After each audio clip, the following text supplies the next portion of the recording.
All right. Let's do this. Welcome to the WTH Show.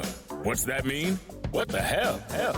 We share customer experiences gone wrong and the few that got it right. We are a place to vent, get advice, and help if we feel we can make a positive impact. Know that you are not alone.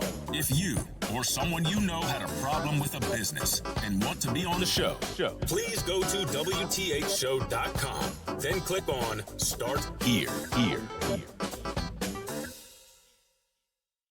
Alrighty, welcome to the WTH Show. My name's Teddy VonFeldt. I have Dan Sullivan with me here today, who is my sidekick, if you will, or I don't know which it is. If he's a wingman or I'm a wingman. You're my Bert, and I'm your Ernie. Oh, yeah, there we go. Yeah, the banter already starts. Anyhow, so a little bit about myself. Just jump right into it. I have 25 years of IT background and project management experience. And we are, I think, supremely qualified to bring you the WTH Show, which has a lot to do with customer experiences. Dan and I have worked together for quite a while now, traveling, and have had many customer experiences.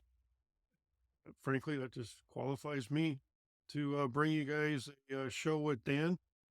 And that's about all I can ramble on about. Dan, over to you. Teddy said, I'm Dan Sullivan. We worked together for, a good, going on 6 years now, 5 years now.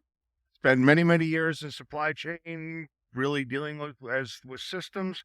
Have a degree in psychology. And yes, I've had many interesting customer service experiences that we can discuss at great length at times on this podcast.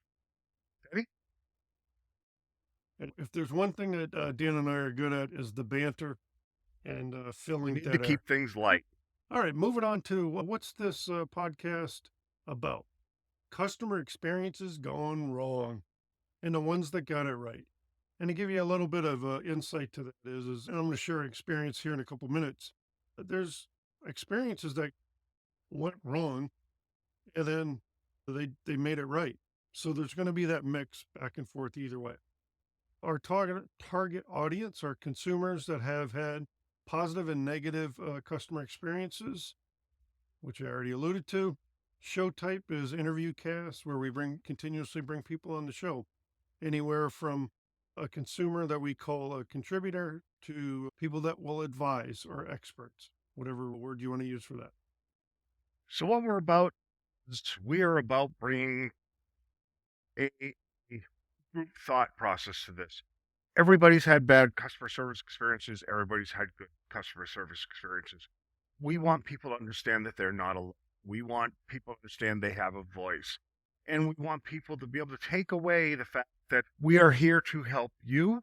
We are here to give you a place to speak your mind if you have something that needs to be said, and to offer some advice on how to move forward, how to make these situations better, how to even approach them from better angles or in better ways, possibly in ways you've never thought about before. If you can come away from this podcast feeling like you've learned something from these other people's experiences, then we have done our job. So the next piece is, what is our process? Because we will be pretty systematic on how we approach this. We will have a contributor that we interview in the vent phase. Then we'll have the advice phase where we bring in experts to help us out, or we will provide the advice based on our own experiences and what we found effective. And the third and final one is, if we think we will have a positive impact, you'll receive help from us by actually going in and talking to the company that you're having a problem with, or it'll be a closing phase that we are not going to engage the company, and that can be for a multitude of reasons. And probably it'll generally be a mutual agreement between Dan and I, and then we'll move on. Now, Dan, over to you for an example. Everybody likes examples on maybe what you've personally experienced. So my best example, and it wasn't the biggest in terms of expense, was many years ago I had a gaming system. I'm a gaming nerd. Told you're shocked by the look of it that the system just stopped booting. It would not boot, wouldn't give the old beep tones for people who remember those, and yes, I'm dating myself. Took it into a service shop in my home city of Portland, Maine. They basically told me the motherboard. Fine. I have to go and order a motherboard, set back a few $100. In fact, to it of about $250. That's after I'd already paid about $250 for the little technical research to tell me it's a bad motherboard. Took it back to the shop. I've now been down about a month. They charged me another about $500 to tell me that the computer simply wasn't worth replacing. They couldn't get it to work. So now I'm $1,000 down a computer. I've got a boat anchor. There was nothing I could do. Would reach out to the Better Bureau. Since that computer company actually closed, so I was out $1,000 with no bit of retaliation whatsoever. There was nothing I could do. It was frustrating. Again, not the most amount of money, but I just felt like I got the right. Teddy? Yeah, my example has to do with a home warranty company. And it just kept sliding downhill every time I contacted them. The first time was in the summertime. I pay these folks, I think it was $125 a month. And the air conditioner went out. It took about 45 days during the summer to get it fixed. A lot of back and forth, burning a lot of my time. I travel a lot with Dan and others, and it took that long, and the house had no air conditioning. Roll forward 3 more months, the heat went out next.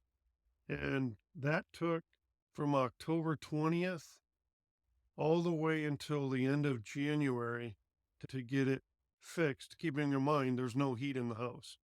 And now you're getting into the dead of winter. And to me, that stuff is just not acceptable.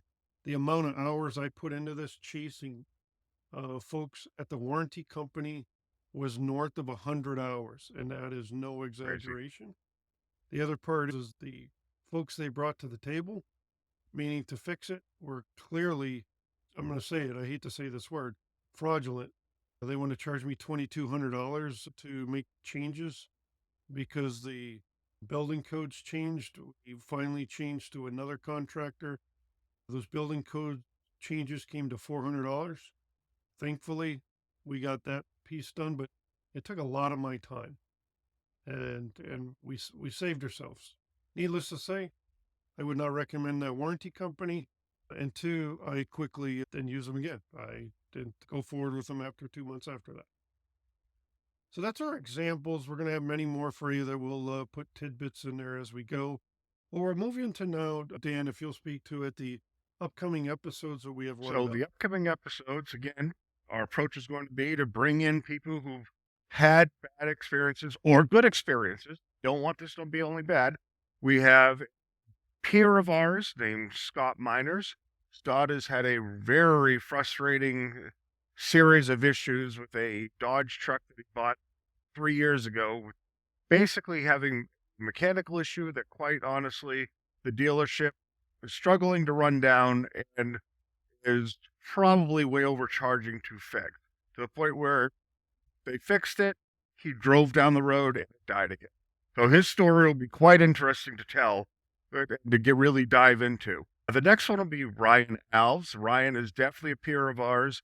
Ryan's been dealing with having to get a new car insurance policy and finding that his rates have just suddenly gone through the roof. And we're hearing that from a lot of people. You're seeing a lot of articles right now that for some reason car insurance is skyrocketing. So I'm sure there'll be many people that will be able to relate to either of these stories. People have had issues with car repairs before. People have certainly had issues with car insurance before. Be very relatable. Will help you be able to take something away from that show, knowing again that you are not alone. Debbie? Moving on to the call to action.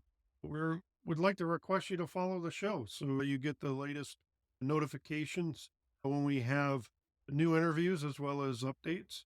I think we all will benefit from that. That's the primary thing. You'll be able to see us on all the socials. We have it on X, aka Twitter. We'll have a YouTube channel in the future. And then, of course, we're on Instagram, Facebook, etc. And a few closing thoughts for you. We don't have a lot. We're going to have more of those at the end of the episodes. that relate to the episode itself. And that is, guys, I do it all the time now. I use a recording software. I think it costs me $14 a year. Record those conversations with the companies and let them be aware, or make them aware, that you are recording the phone call just like they're recording yours. So there's our closing thoughts. Dan, do you have any closing thoughts before we go?